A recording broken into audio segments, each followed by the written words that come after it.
টিয়ার উপরে বশ করে টিয়াকে নিজের ইশারায় নাচানোর ব্যবস্থা করলো এবার নীলু। হ্যাঁ বন্ধুরা, ভিডিওতে লাইক দিয়ে দেখতে থাকুন। টিয়া যখন নিজেকে অসহায় ভেবে নীলুর কাছে আত্মসমর্পণ করে, ঠিক সেই সময় নীলু সেই সুযোগ নিয়ে নীলু বলতে থাকে টিয়াকে যে দেখো টিয়া, আমি তোমাকে একটা কথাই বলতে পারি, একটা মেয়ে হিসেবে আমার পার্সোনাল অভিজ্ঞতা দিয়ে এতটুকুই আমি বলতে পারি যে তোমার বাবা মা যদি চাইতো তাহলে কিন্তু নির্দ্বিধায় তারা তোমার যে প্রাপ্য সম্পত্তিটুকু ছিল সেটা কিন্তু তোমার হাজব্যান্ডের হাতে বুঝিয়ে দিয়ে তারা তোমাকে সংসারটা করতে দিতে পারতো, কিন্তু তা না করে তারা কী করলো, উল্টো তাদের সাথে ঝগড়াঝাটি করে তারা তোমাকে ডিভোর্স করিয়ে বাড়িতে নিয়ে চলে এলে। এখন কি হচ্ছে, এখন তো তাদের কোনো রকম কোনো তোমার প্রতি কোনো কদর দেখছি না, ভালোবাসা নেই বিন্দুমাত্র। এখন শুধু তারা সেটাই করছে যেটা ডোরা বৌদি তাদেরকে করতে বলছে, বড়দা ভাই যা করতে বলছে সেটাই করছে। এখন তোমার কদর কোথায় চলে গেল বলো তো? যখন তোমার বিয়ের সময় এত অশান্তি হয়েছিল তখন তো তারা চাইলেই জিনিসটা মিটমাট করে তোমাকে সেখানে রেখে আসতে পারতো, কিন্তু সেটা তারা করেনি। কেন করেনি? কারণ তাদের কাছে সবথেকে বেশি এটা মনে হয়েছে যে তাদের ইগোকে বেশি প্রাধান্য দেওয়াটা, তার জন্যই তারা সেটা করেছে। কিন্তু এখন আমি তোমাকে একটা কথাই বলবো, যদি তুমি নিজের ভালো চাও, নিজের আত্মসম্মান ফিরে পেতে চাও, তাহলে তুমি আরও একবার নিজের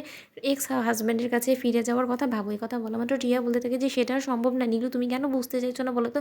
বিষয়টা অনেক দূর অবধি এগিয়ে গিয়েছে, এখন আর আমাদের অতীতে ফিরে যাওয়াটা সম্ভব না। তখন নীলু বলতে থাকে যে তাহলে পড়ে পড়ে এরকমভাবে মায়ের কাছে বাবার কাছে কথা শোনো, কারণ এই সংসারে তো তোমার আর ঠাঁই হবে না, তুমি খুব ভালো করেই বুঝতে পারছো।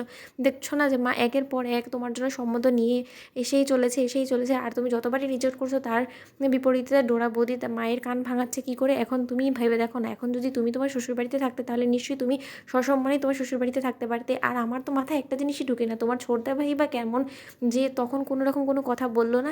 এ কথা বলা মাত্র টিয়া বলতে থাকে যে ছোটদা ভাইয়ের আর কী দোষ, সে আর কী ভাবে কোনো কিছু বলবে, সে তো তখন রাইয়ের প্রেমে মশগুল ছিল, তাই না? তখন তো আর তুমি ছিলে না, তুমি থাকলে তাহলে না একটা কথা হতো। তখন নীলু বলতে থাকে যে আমি ভাই যাই বলতাম কোনোটাই তো টিকতো না, তাই না? কারণ আমি যাই বলি সেটাই তো সব কিছু ভুল হয়ে যায়, আমি তো সবথেকে বড় অপরাধী।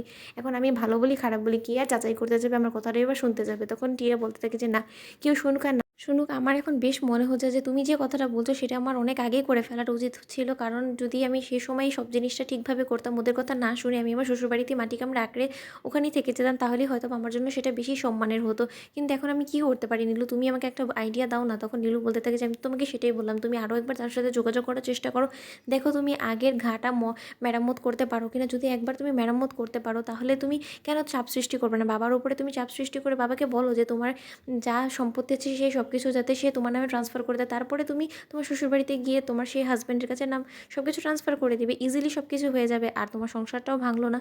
কিন্তু আমি যতদূর শুনেছি যে তোমাদের ডিভোর্স অবধি নাকি কথা এগিয়ে গিয়েছিল, প্রায় হওয়ার পথে ছিল ডিভোর্স। তখন টিয়া বলতে থাকে যে ডিভোর্সটা কমপ্লিটলি এখনও পর্যন্ত কোর্ট অবধি ফাইল হয়নি, সিগনেচার হয়ে গিয়েছিল। কথা বলা মাত্র টিয়া বলতে থাকে যে ঠিক আছে, তুমি যেটা বলছো সেটাই আমি করবো, দেখি না আরেকটা লাস্ট চেষ্টা করে যদি আমি আমার সংসারটা বাঁচাতে পারি তাহলে এই নরকের থেকে তো অন্তত মুক্তি পাবো। তো বন্ধুরা, ভিডিওটি ভালো লেগে থাকলে কেমন শেয়ার করে সাবস্ক্রাইব করতে ভুলো না।